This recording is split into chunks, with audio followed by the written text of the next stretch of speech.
Hello and welcome to the Scattervolt channel, and today we're going to be building the best home theater PC build for 2025. Whether you want to play Oblivion Remastered from your couch at high settings with ray tracing, or you want to rewatch your favorite movies with HDR upscaling through RTX HDR, the goal is to be able to do that in a small, compact, yet power efficient PC build that can fit inside your TV stand, not on top of it. I've already done that with my previous VR PC build guide, but inside of it, just like a console, like a PlayStation or Xbox, but in a PC that is going to be faster than either of those, while again offering the full functionality of being a computer. So in today's build guide, I'm going to show you how to put together this small PC step by step, the parts going inside of it, how to install Windows, drivers, and then its gaming benchmarks from the couch, and then whether or not I'd actually build a PC like this for a home theater PC setup. If you're wondering how you're going to get all the parts for this PC build, then I've got them all organized for you neatly in a PCbuilds.gg link found in the description down below. There you can find all of the parts you'll need to put together this PC at the lowest prices possible. Whether you're in the United States or in Europe, there's availability worldwide. So with all that said, let's get started. So the only things you'll need to put together and build this PC are going to be a screwdriver, a pair of scissors, and a like on this video. You got to do that. It's a part of the tutorial. Got to make sure you like the video. And an 8GB or bigger USB flash drive for your Windows bootable media device. I have a full tutorial link in the description down below showing you how to create one of these, but we'll eventually mess with this when we put together the PC and turn it on for the first time. So for this HTC PC build, for the processor, I'm actually going with Intel. This is the Intel Core Ultra 235. Now, why I'm going with Intel instead of AMD for this PC build is because if there's one thing that Intel Core Ultra got right, is that it is one of the most efficient CPU architectures out there on the market. And if you were to look at a recent review by computerbase.de, you'll find that the Intel Core Ultra 235 is the most FPS per watt CPU available on the market. So it has the greatest efficiency while delivering the most frame rate, even better than Ryzen. So that's why we're going with it, because remember, we're gonna have to use a low profile CPU cooler with it, like this Noctua NHL9i 17XX, which only has a rated TDP of 65 watts. So we really don't want to put in a bigger processor than what this cooler can handle. Because for this build guide, I'm going with the Aorus P860i Aorus Pro Ice from Gigabyte. So I'm gonna be real with you. The brand of the motherboard literally does not matter. You can use Asus, you can use ASRock, you can use MSI.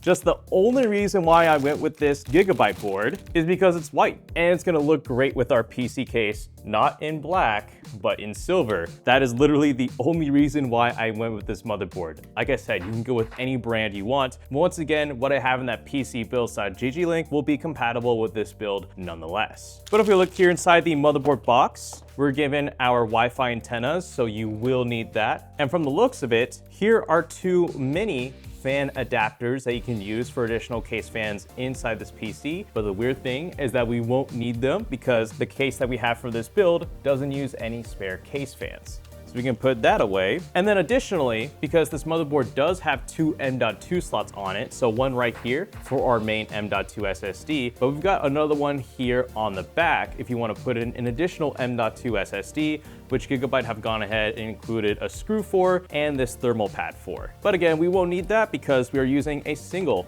SSD in this build. So let's go ahead and put our processor inside the CPU socket. So doing this is going to be fairly straightforward. Go ahead and pull open this lever. And here we should be able to see the exposed CPU socket. Now, if you're wondering how we're going to align this, there's going to be a little triangle on the bottom left of the CPU socket on both the front and the back, indicating the orientation for the CPU as well as on the IHS. It's also shown here on the CPU socket. So more or less, you're going to put this upright and the text should be readable. But as for dropping this into the socket, pretty straightforward. Just gently drop it in there, give it a little jiggle. That's all the way in. Put back down the socket cover, press down the lever. You're gonna squish the CPU in there, pull this out, and bam, your CPU is installed onto the motherboard. Now at this point, I'm gonna go ahead and also install our CPU cooler. So I'm gonna put a little montage here on screen showing you how to do this. It should be very straightforward. And once again, refer to the manual for the CPU cooler that you chose, whether it's an Noctua or another one, just to see how exactly I did this. But once you do that, I'll go ahead and catch up with you guys when we install the RAM and SSD. Okay, now for the RAM and SSD, what I've gone with is 32 gigabytes of Team Group DDR5 memory clocked at 6,000 megahertz with a CAS latency of 30, and then a 2 terabyte M.2 SSD from Team Group as well. Now, if you're wondering, the brand of SSD and RAM does not matter. And as a matter of fact, whatever I have linked in the PCBuilds.gg link in the description down below will have RAM and SSDs that are compatible with this build. So quite literally, the only reason why I went with this RAM kit was not for performance reasons, because it's already going to be plenty, is because it's silver and it's going to match with our white and silver motherboard. But I guess more importantly, if you're to look at the box right here, this RAM is both rated for Intel and AMD CPUs, so we just needed to make sure that it was CAS latency 30 as well. If we check back here on the barcode, it says CAS latency 30, so that's literally all we need to look for. Then for our SSD, again, it doesn't really matter the brand. I would just make sure that it has a decent amount of capacity in it, because again, being an ITX motherboard, you're only given 2 storage slots that aren't external. So just an M.2 SSD storage unit right here, and then one on the back. So make sure the one M.2 SSD you're gonna use in this build is at least 2 terabytes. All right, so we've got our RAM kits right here. They're gonna go right here on the motherboard. We literally can't mess this up. So all we gotta do is just open up these slots here on the motherboard, then take out our RAM kits. And as you can see, the inserts here on the RAM are different sizes. So one side's gonna be longer than the other, meaning this is only gonna go in one way here into these slots. So let's see, is this gonna work? I think it might. I'm gonna give it a firm press. There we go, we got one in. And let's go ahead and repeat the same for this one. That is gonna go in, firm press, make sure that's all the way in there. Then for our M.2 SSD, this is pretty simple. I'm just gonna go ahead and press this, unlatch this. But before we even put in the M.2 SSD, we have to remove these protective pads. Here we go, we want access to that. And there's gonna be another one right here. There we go. We got those 2 protective plastic pieces off. So that way we can now put in our M.2 SSD, which has this little notch right here on the connector. That's gonna line up a certain way on the other side. So you won't be able to see this too well, but there's that little notch. It's gonna go in a certain way into the connector. There we go, that is in. I'm gonna press this down, unlatch this, latch it back in. So now it's held into place. And then I'm gonna put it back on the heatsink. So I'm gonna put it in like this first. So we got that end in. And then once again, I'm gonna go ahead and press down on this to unlatch the SSD. And I wanna say that's on there, but I'm gonna go ahead and fiddle around with this. All right, I checked, and I think this is pretty much stuck on there onto the SSD, so I think we'll be okay. Now for the case, I'm choosing the Jonsbo NV10. Now, if you wanted to be picky about your case, you're welcome to get something else. But the reason why I went with the DV10 is because this in capacity is what? Okay, so here's the volume on screen. That's how small it is. I can tell you in person, this thing is clearly gonna be small enough to fit in our TV stand, just like a console. But note this, we're given a PCI Express extension cable that's gonna go onto our motherboard for our graphics card. And then here we have the DV10, and I intentionally wanted this to be in silver. Now, admittedly, going the silver route for this build is going to cost more, because getting a white and silver motherboard like the Gigabyte one that we used, it's gonna be more costly than a black one. And then going with RAM that'll match that, sure, it's gonna cost more, but wow, look at that. And I think we can just take off the side panel just like this, pull on this tab right here, just like that, and everything's gonna fit inside of here. So this is gonna be pretty fun. So we got that, but I think inside the box, there's one other thing that we need. Here we have an accessories box, and we're given a user manual. You might want to use this. I've never built a PC case of this size, so check this out. We've got an installation guide. Now, with any PC build you do, always refer to the manuals that come with the PC case. And in this case, especially since I've never built anything like this, I'm probably gonna want to follow the steps that came with this PC case. Now let's see, if we open up the accessories box right here, we are given some screws. Oh, is this a gift card? This is a gift card of some sort. I've never seen this come with a PC case, but let's go here. open this up. So we're given some zip ties. We may or may not need those. Here are some rubber pads for the feet of the case. We're given some screws, more screws, and a little hex bit right here to open up the rear PC panel. Oh, an additional thing for the case panel, some more screws. Either way, if you don't know what screws to use, they're shown here on the case manual. So I'm gonna go ahead and open up the rear of this PC case using this included hex screwdriver. There we go, we got all 4 screws out. We're gonna open this up. There's the other case panel exposed, and this is the rear of the PC case. Now this PC case is so small, I probably don't even need to show you guys an overhead because there's literally only 4 screws that are gonna go inside the motherboard into the PC case. But just to be sure, I'm gonna check out the manual. So again, I don't know how to build in this PC case, so I'm gonna check out the manual, and it recommends I go ahead and do the PSU installation next, which let's go ahead and do. So for the power supply and what we're gonna put in the rear of the PC case, I've gone with this 500 watt FSP Group 80 Plus Gold Flex ATX power supply. So this power supply is probably unlike anything else you've ever seen on the market. And that is to say, the shape, probably irregular. So this is what I'm talking about right here. This isn't an SFX power supply, it is a Flex ATX. So it basically comes in a brick. Now this unit here, it is non-modular, but I believe we'll have room on the rear of this PC case to stuff all the cables.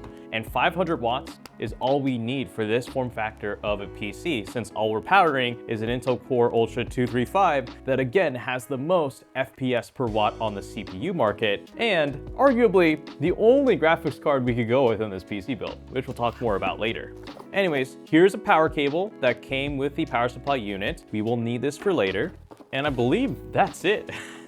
This is all that comes. This is all you need for power for this PC build, which is pretty sweet. Now, as for how to install this, again, I'm gonna refer to the case manual here. So it looks like I'm gonna go ahead and put the PC case like this. I'm gonna throw this through here. I'm actually probably gonna wanna go ahead and unwrap this. So I think before I even put the power supply into here, I'm gonna go ahead and pre-route some of these cables.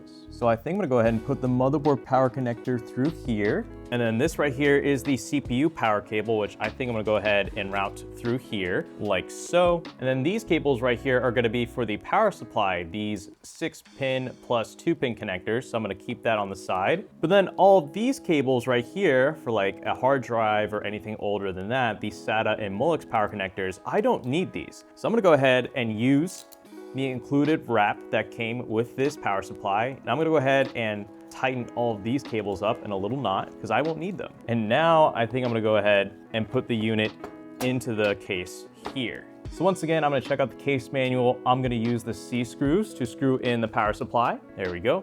I think we're given an extra screw. And to note, what I'm doing is that I'm screwing in these screws, but I'm not tightening them because if I were to tighten one of these, it might slightly misalign the power supply for the rest of the screws we need to eventually get in there. So once I get this last one in, I'm gonna completely tighten this one up, go to a corner, tighten this one up, go to another corner, tighten this one up to another corner, and there we go. That's our power supply installed, and I'll go ahead and deal with all of these cables later, but we're gonna need to squish them down here. So the next step that is recommended is to do cable management. So I've already distinguished what cables I need to use. So if we check the front here, we've got our motherboard power connector here and our CPU power connector.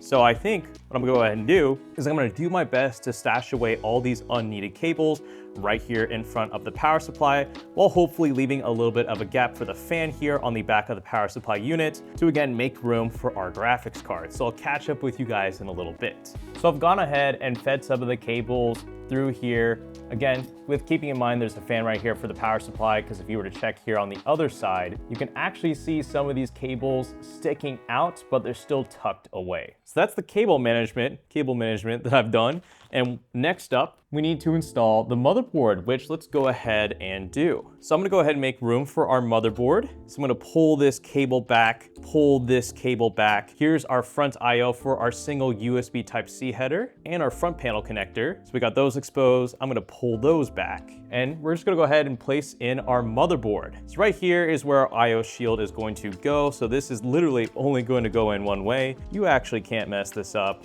There we go. So here on instruction 4, it looks like we're gonna have to use a combination of A screws with these B dampers in order to put in the motherboard. So in order to put the motherboard into the PC case, I'm gonna line it up like this with the IO shield, but there are these little red dampers that are shown that you have to use with the motherboard case screws. So I'm gonna go ahead and put these in first. So as you can see, I've got those already in there. Although with this motherboard, and this could be a little bit of a fail, but we actually need another case screw to go right here. But to my knowledge, we don't have one that's included with the case that is long enough. So we may have to exclude this screw. We'll see once we get in the 3 other screws. So I'm gonna go ahead and gently drop this in while keeping those little pads in place. I'm gonna try this again, but from this angle, coming in through like this. Okay, that looks good. There we go. So I've got the IO shield mostly lined up with the motherboard right here. So I think my standoffs should be good to go. So I'm gonna take one of the included motherboard screws.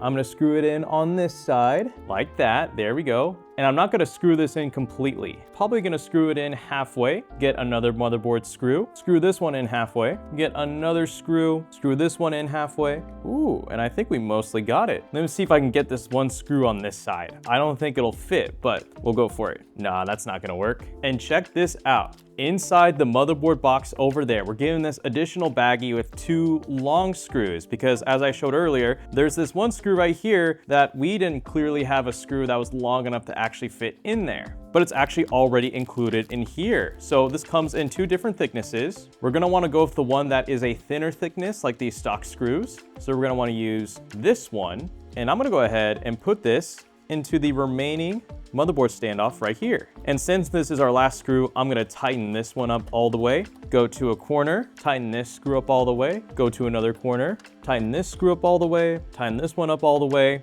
give it one last good check.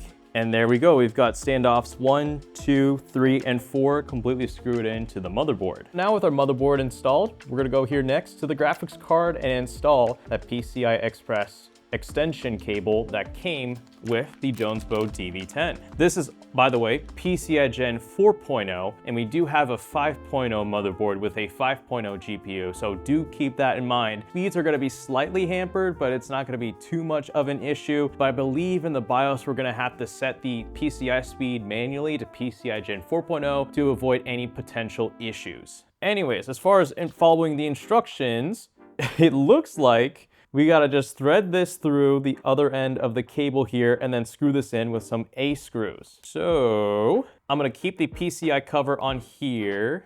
Actually, we're gonna take it off, leave that exposed. Then I think we're just gonna more or less feed this through here, like that maybe? Actually, I think we gotta put it through here. There we go. Now, as you can see, the PCI Express slot here for the extension cable is exposed. So I'm gonna put this upright, show you guys. Okay, I'm gonna do my best to insert this into the PCI Express slot in the motherboard. And I think this is gonna go in, so I'm gonna give it a firm press on both sides. That's not gonna go in. Let's try this again. Oh, here we go. I think I got it. Oh, there we go. So you gotta get it in there. Just gotta make sure it's fully pressed in on all sides. It's gonna be a little tricky, but once you got it in, you're pretty much good, because then the graphics card is gonna go right here, which is the next step according to the case installation right here. So now let me go ahead and show you the graphics card I chose for this build. So with this inserted, we're gonna go to the other side here, and we're going to lay this PCI Express extension cable flat on the back side of the Jonsbo DV10 and screw those standoffs here on the back of the case. Once again, follow the manual here. We're using 2 A screws, the same as our motherboard. So I'm gonna take my screwdriver, fold this in, get in one screw, get in the other screw, and there we go. That is all nice tight. I think that's enough play for the cable. And now, let me tell you about the graphics card that I chose for this build. So for the graphics card, I'm going with the RTX 5060. And this is the only PC you should actually buy an RTX 5060 for. Because unlike what AMD and Intel have to offer in the same price range, the RTX 5060 is the only graphics card that is going to be powerful enough to play the games that we want to play in a very, very small form factor. Oh, that is so cute. And there's our power connector. And we're going to put this thing basically like this. Now again, AMD doesn't have anything this small that is this powerful, nor does Intel, but there is one other benefit to the RTX 5060 you should be aware of for a home theater PC, and is that it has RTX HDR video upscaling. So if there are any movies you want to watch in HDR and you don't have an HDR version of the movie, you can use that feature through NVIDIA to do that for free with your TV. Otherwise, it's got 8 GB of VRAM, although it's DDR7, it could be limiting, but again, we'll see in the benchmark section how well this 5060 holds up in most modern PC games on your TV. Otherwise, we're gonna need this low profile PCI slot, and then here are the screws for it. Now we're gonna need a smaller head for our screwdriver because the regular Phillips head is gonna be a little bit too big for these tiny, tiny screws. I'm gonna go ahead and remove all of these protective covers here for the display ports, and I'm just gonna start unscrewing these one by one from the back of the graphics card. There we go. Let's put on the small PCI Express slot. There's one. There's two, and then we're gonna use these stubby screws right here for these larger threads. There's three, there's four, and with this final screw, I'm gonna tighten that one up, tighten this one up, tighten this one up, tighten this one up. And there we go, we've got our low profile PCI slot cover on the graphics card. There's no plastic we need to take off of here. Now the moment of truth, we're gonna fit this inside of here. So to install the RTX 5060 into this HTPC, we're going to need to take off the cover right here for our PCI slots here on the back. So we're gonna use the included hex screwdriver right here, or I guess it's a wrench. This along with the other case screws we've gotten so far. There we go. And we will not need these, I think. So let's take our Phillips head screwdriver and remove the screws for these two PCI brackets because we will not need them. Okay, with that off, we're gonna put the RTX 5060 into this very tiny PC case. I think I've done my best to move all these cables out of the way and more or less squish them. Pretty sure once we put on the back panel here though, this is gonna be kind of like this, but I wanna say we got room. So first things first, I'm gonna go ahead and use this PCI Express cable here for power, and I'm gonna put this into the graphics card. As you can see, there is a latch here on the connector that's gonna line up with this notch on the graphics card, so this is only gonna go in one way, just like that. Make sure it's all the way in there. And then we're gonna remove this PCI cover slot that came with the graphics card. And then now we're gonna more or less put this into here. I'm gonna lay this down so I can get a better viewpoint. I'm gonna bend the cable back like this, put the front end of the graphics card in here first. So then that way, oh, that's definitely gonna fit. So the good news is that this absolutely fits, but I think I need to take this off first. So let me get back with you guys later. So I've got the GPU laid down flat right here. I gotta put it into this PCI extension slot. So I'm gonna go ahead and do my best to insert this. I'm gonna need to press into the extension cable a little bit as well. Probably gonna need to pull this thing back. This might be better to do flat. Look at that, I think this is gonna go in. So I'm gonna go ahead and give it a firm press. This is going in on one end, but the other end, oh, there we go. Check this out. There we go. So you just gotta position it correctly, and as you can see, we've got plenty of cable clearance here, which is excellent. So I'm gonna go ahead and stuff these cables behind the graphics card. Knowing that we've got actually a lot of clearance here along the top of the graphics card, I think I might move some of these cables around so they all aren't just here right behind the power supply fan, but otherwise, I'm gonna go ahead and screw in the top of the graphics card here into the case. There we go, we gotta clip it in there. So I'm gonna go ahead and use the case screws first. So first things first, I'm gonna go ahead and screw in the graphics card into the PC case. So I'm gonna push into the graphics card a little bit with one hand to get these two screws in comfortably. I'll probably keep that halfway, so then I can get this other screw on the other side. There you go, that went in a little bit better. So there's still a little bit of play with the graphics card. So then I'm gonna move here to the top, and I'm gonna screw in these top two screws. So that way the graphics card is locked into place. We're gonna have to move this as well just a little bit. We've got one screw roughly in there. Let's get the other screw. I'm not tightening these up. I'm not gonna do that just yet. Just gonna get them in there first. Cool. And then I'm gonna get back to the case screws here for the graphics card, and I'm gonna completely screw these in now.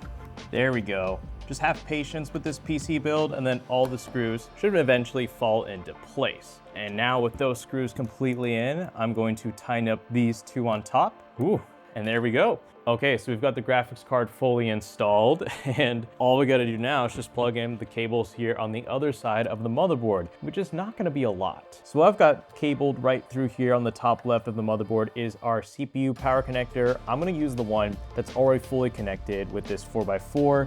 So again, there's a little latch here on the connector, and it's gonna line up with the notch on the connection, meaning this is only gonna go in a certain way. And this right here is gonna be a snug fit, just like that. And I'm gonna go ahead and thread these cables back around. But next, let's go ahead and deal with our motherboard power connector, this big guy right here. So again, there's a latch here on the connector. It's gonna line up with the notch on the motherboard connection here on the top right. We'll make some room for it. So make sure you got room. This will only go in one way. Ooh, all right. I think I finally got it in there. So I'm gonna give it a firm press on both sides. There we go, make sure you hear that click.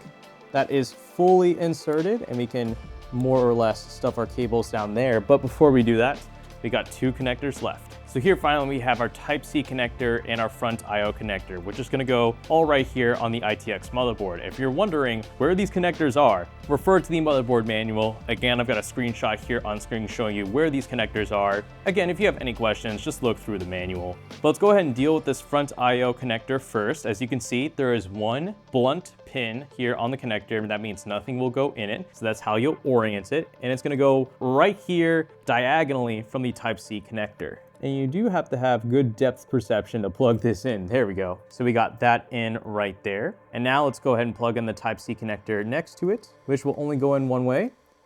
There we go. That is also in there. So I've got all of these cables here. I'm gonna go ahead and just shove them into the PC case, do it as cleanly as I can. But from here on out, once again, if we check on the case manual here for steps 7 and 8, we're basically just gonna put back on the panels, and then you are welcome to put the feet wherever you want on this PC case, those little rubber feet. So I'll catch up with you guys and turn on this PC for the first time. Okay, so let's go ahead and boot up this PC for the first time. So here is what you're gonna do. First things first, go ahead and get your power cable that you got from your power supply box. So it should look something like this. Plug one end into the back of your PC where your power supply is, and then plug the other end into a wall outlet. So now with the PC ready to be turned on, let's go ahead and plug in our keyboard and mouse. Next, let's go ahead and get our display cable or HDMI cable. It really doesn't matter which one you choose. I'm gonna go with display cable, but what does matter is that we go ahead and plug in this cable here at the bottom of the PC where the graphics card is. So take a look at this. You see where this cable's coming from? It's coming from the bottom of the PC, not the top where the motherboard is, because we want to utilize the graphics card for displaying our output to the monitor. We want to go ahead and plug this into where the graphics card is. So down here, and then we'll plug the other end into our monitor.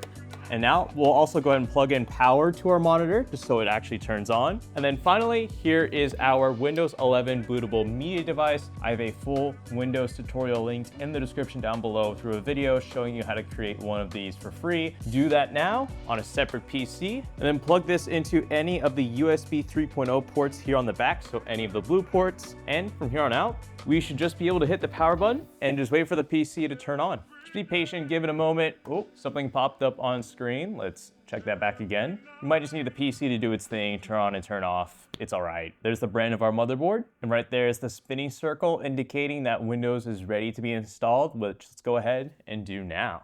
So while we're in the BIOS, I want to go ahead and knock this out as well as a few other things. So as you can see right here under peripherals, it shows that our graphics card, the RTX 5060, is indeed a PCIe Gen 5.0 GPU, but it's running on a 4.0 riser cable. Now, to eliminate any possible concerns with running a 5.0 GPU on a 4.0 riser cable, because that sometimes can brew issues inside Windows, we need to go ahead and manually change the speed of our PCIe to 4.0 instead of 5.0. Now, you're welcome to try to find this on your own. It's gonna be advanced, I/O ports, PCI link speed configuration, and I think here under CPU PCIe, so you can see it says Gen 5, but we actually want that to be Gen 4. Now, if you're working on a different motherboard and you didn't know where to find that, you can use the search feature here, type in PCI, search, and then there we can find the different things. But again, we have our CPU PCIe link speed at 4. And as far as PCH, I don't think this is it because it only goes up to Gen 4. So I really think that CPU PCIe link speed needs to be set at 4.0.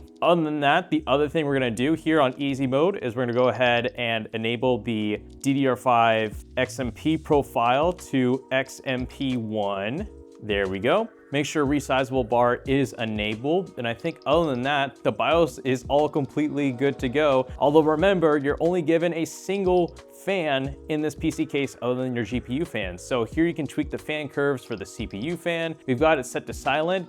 I'm gonna put this on normal mode because why not? It's still fairly quiet and this is gonna be in a TV stand either way. So I'll hit back, save and exit. And I'll go ahead and re-enter the BIOS just to make sure we have the PCIe speed set to 4.0. So once again, once the brand of the motherboard pops up, I'm gonna press the delete key. Did I make it in time? I did. Here it still shows 5.0, but let me check. Here we have Gen 4. I think this will be fine. Either way, let's go ahead and enter Windows and set up Windows. We'll know if something wrong is happening, but I'm pretty sure we'll be okay. There we go. There's the spinny circle, meaning Windows is now going to show up and we'll be able to install it on the PC. Okay, so to install Windows, it's incredibly easy. Install Windows 11, I agree, next. Here's where you can enter in your product key if you have one. If you don't, it's fine. You can just click, I don't have a product key. We can choose Windows 11 Home or Pro, it doesn't matter. Accept. Now here's we want to go ahead and select our boot drive. We're going to install Windows. So see, here's our Windows 11 USB that has 24 gigs. We don't want that. Go ahead and install Windows onto our SSD. So let's go ahead and click create a partition, apply. There we go. And on the maximum size here, 1.9 terabytes as our primary type. Let's hit next, install, and now we just wait. All right, once you make it to here, go ahead and select your country, choose your keyboard language. Now here is when you go ahead and connect to your internet. Now I've never seen this before. There's this install driver option. I'm gonna go ahead and click on that. Now here is when you go ahead and connect to your internet. Now I haven't seen this before, but there's actually this install driver button, which will let me install the drivers for my Wi-Fi adapter found on the motherboard from a USB drive. So I actually haven't seen this before. This is a new thing. So if you were to use, say, another spare USB Wi-Fi stick that you have on here, install the Wi-Fi drivers from the motherboard website page onto this, and then download them here, you could probably actually go ahead and install Windows normally. But since I don't have those Wi-Fi drivers pre-installed, I could use a spare USB Wi-Fi adapter that I have lying around to connect to the internet that already has the drivers already installed. I could just do this. Or you could use an Ethernet cable to plug into the back of the PC into your router. Or if you don't have any of those options, you can actually bypass this entirely using the following command. Press Shift F10 on your keyboard. So Shift plus F10, and then type in start ms-cxh:/local only, enter. And then here we can go ahead and set up an account natively on the PC without tying it to a Microsoft account. So I'm gonna call this Mini PC. Password can be whatever you want. In fact, there can actually be none at all. I'm gonna hit next, and well, bam, we're done. Okay, so once you get to here and you're on the Windows 11 desktop, you'll see if you did this the way that I just showed you, you may not have any sort of connection to the internet because you don't have Wi-Fi drivers installed. But if you do already and you have some sort of connection to the internet, then click install right here. Whether you have a Gigabyte, MSI, Asus, or ASRock motherboard, there should be this handy little auto utility installer that pops up on the bottom right that lets you install all the utilities you need for your motherboard, which we will eventually get to. But first, as you can see, we need a connection to the internet. So let's go ahead and install Wi-Fi drivers. So on a separate computer, go ahead and search up the name of your motherboard, click on support, click on drivers, and then where it says internet, wireless drivers, WLAN drivers, you want to go ahead and install all of the Wi-Fi drivers for that onto a separate USB drive, or at least extract all the files from them onto one of these. And once you do that, we'll go ahead and plug this into the rear of this PC. And I've got pretty much everything right here. I've got the standard Wi-Fi drivers and the Wi-Fi 7 drivers on top of Bluetooth drivers. So I'm gonna go ahead and install all of these one by one. And once I've gone ahead and pretty much installed everything I could have from that motherboard website page, if I click here, finally, there should be this little Wi-Fi symbol that pops up that says available. So now let's go ahead and connect to our internet. Okay, so as you can see, now we have Wi-Fi drivers installed, so we have access to the internet. So once you've reached this point, let's go ahead and click install. So I've got this. I'm gonna go ahead and hit next. I agree, finish. So the control center has successfully installed. So now I should be able to hit the Windows button, Gigabyte Control Center, hit yes.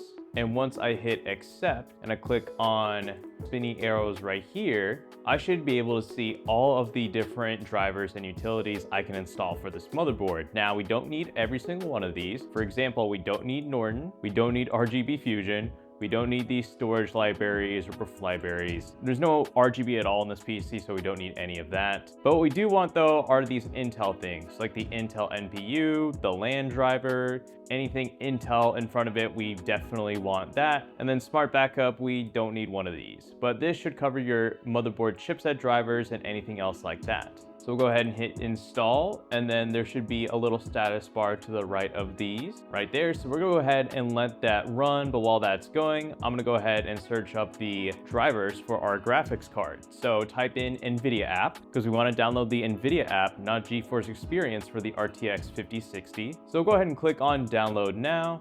We're gonna go ahead and wait for this to download on top of our existing chipset drivers. So we gotta go ahead and let this finish, install graphics card drivers. So once that finishes up, go ahead and install the NVIDIA app. This is gonna be super straightforward. Just hit agree and continue. And once this wraps up, go ahead and restart your PC one final time. Make sure you enabled XMP in the BIOS, which you should have done before actually reaching this step. Oh, there you go. As you can see right here, the graphics card driver is installing. And like I said, once this finishes up, you start the PC, make sure you enabled XMP in the BIOS, and double check and make sure that your PCI lanes for your graphics card is set to 4.0, so there aren't any issues when you're using this PC. But other than that, once you get that all wrapped up, you're ready to get to gaming.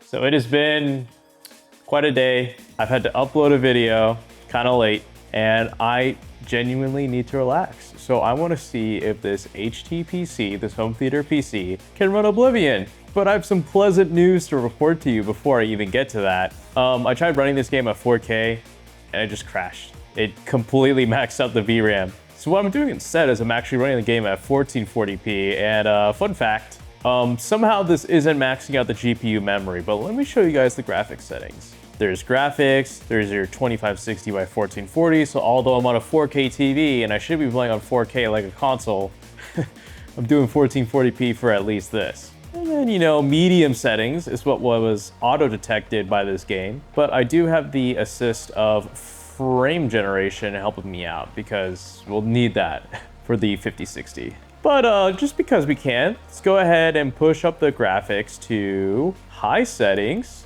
Let's see what happens. Ooh, 83, 77, 81, 85, 88 FPS. Okay, all right, fine. I would have, let's go ahead and max this out. You know, come on, we're on PC Master Race. Ultra settings. And yeah, how's this? Oh yeah, look at that frame time. Oh man, y'all, I think we're maxing out the VRAM. It may not show it there under GPU mem, but we're getting a very micro stuttery experience right now in Oblivion. This is cinema grade, but this is atrocious. Oh, is the game crashing? Nope.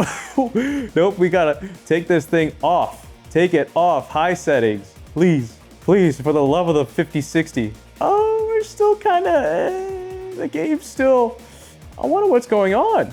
Yeah, I think we're filling up the memory on the 5060 if I'm being honest. Let's go back to medium settings. Interesting, look at that frame time, man. We are bouncing all over the place. Here's what's interesting though, our CPU and GPU temps are actually not ludicrous. I don't think speeds are being throttled, but we're getting 38 FPS. I think we filled up the memory. We're gonna try this one more time just to make sure I'm not going insane and play the game at 1080p.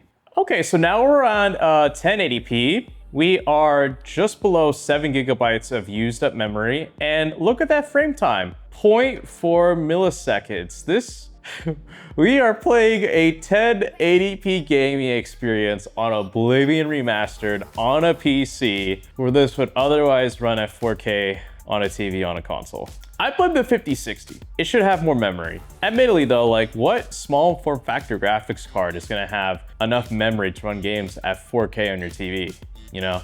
Anyways, that was fun. Let's try another game. Real quick, listen to this.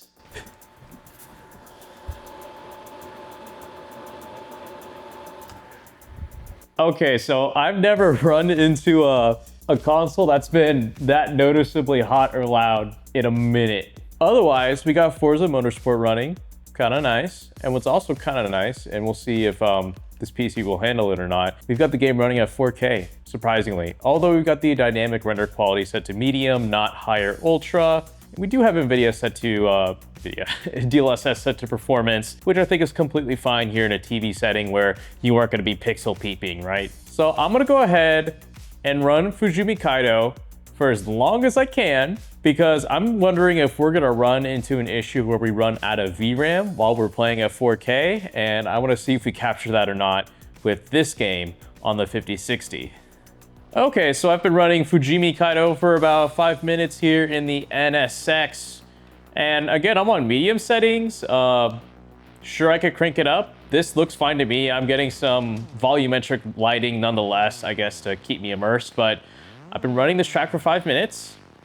And so far, the 5060 has not crapped out on me yet, which is promising. I wonder if we'd see different results if we increase this to high settings, but I'm not going to because I'm enjoying this right now. Frame times are still low, frame rate still looks good. It's at 4K, so I can't quite see the temperatures right now for the CPU and GPU. I assume the GPU is kind of hot, but the CPU is doing not that bad. Let's see. CPU is at about 66 degrees Celsius. Oh, GPU at 88. Whoa! Whoa, okay. Do we need to undervolt the 5060? You know what, we'll try that in the next game. All right, let's finish out with a game you probably want to play on your couch. Horizon Forbidden, I don't know, man. Forbidden West, Forbidden Dawn, I don't know what game this is. I will say it's running at a very cinematic 14 frames per second. And this is with the GPU undervolt, by the way, which might be working now because the GPU temps are around 69 degrees Celsius. Yeah, but it's got 100% utilization. Now, clearly, this is unplayable. So this is a game running at 4K that you would expect on a TV in your living room, but we can't because of the limitations of the graphics card. So let's try this one more time, but at 1440p. Okay, now I'm running the game at 2560 by 1440, so 1440p. And one thing I also had to do is here under settings, originally I had the graphics at high settings 4K, which is why we were getting an abysmal frame rate. But I'm actually doing medium this time around because I did medium for Forza Motorsport. I mean, I guess you could play with the lighting to make it look a little bit more volumetric, but here from a distance at medium settings, this is fine. And we're not getting 60 FPS, we're getting below it, but GPU temps are still mostly in check. Actually, now we're getting a little hot. We're getting at 75, yeah, so it's creeping up. And again, this is with the GPU not running at 100% power. I've got it set to 90% for its total power in the NVIDIA app. So I've got a slight undervolt on it, but I really want to see if we can get above 60 if I removed that undervolt, but also look at the GPU temps. So let me try this one more time. Okay, so I went ahead and removed the undervolt, but weirdly enough, our frame rate is still low and I haven't changed anything. And now the game is, it's not running as smooth. Wonder what's happening. Could be a mix of me recording and playing the game and really stressing out the GPU. Heck, it could be the GPU getting really hot, although the GPU is still below 70 degrees Celsius, I think. Or now it's just above it. So it probably just is the 5060 not just being up to the task to run this game at 1440p. If we drop down to 1080p, it'd probably run it perfectly fine. But we are very much exploring the limitations of the 5060 right now, and I think that's a good place to close out the video. Okay, so for the first time in a Scattervault PC build guide video, I may actually slightly caution you to building this exact PC. And that's because of potential GPU temps. So I reran some of those benchmarks you guys just saw, but with the case here on top of my TV stand, not underneath it like a console, like I said at the very beginning of the video. And I noticed the GPU temps were still very, very high. They were touching 89 degrees Celsius at full 100% load, which is not ideal by any means. The only silver lining on all this though is amongst this PC, whether it's on top of my TV stand or below it, the CPU temps were actually really cool. This Ultra 235 has actually done a really good job in delivering, I think, good frames per second while not consuming a ton of power, like what those FPS per watt benchmarks at the very beginning of the video suggested. Because this CPU, I don't think it really went above 71 or 72 degrees Celsius, which is pretty impressive just having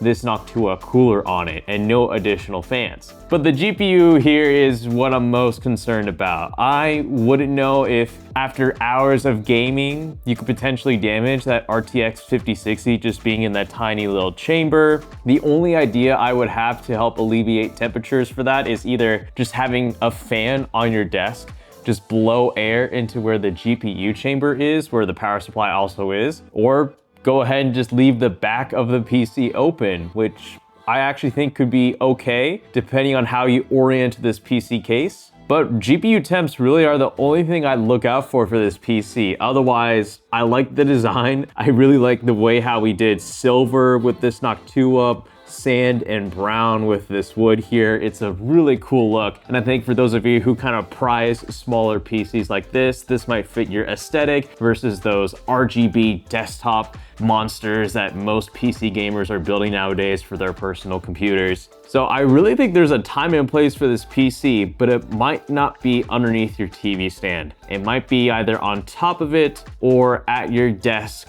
just with it being a very small desk and you need a compact PC. Because I think even building something a little bit bigger than this and having more cooling in it with more fans might make a little more sense. So with all that said, if you want to build this exact PC, despite the things I just mentioned, I'll have it all linked in the description down below in a PCBuild.gg link. And with all that said, thank you so much for watching, and this is the Scattervolt channel, signing out.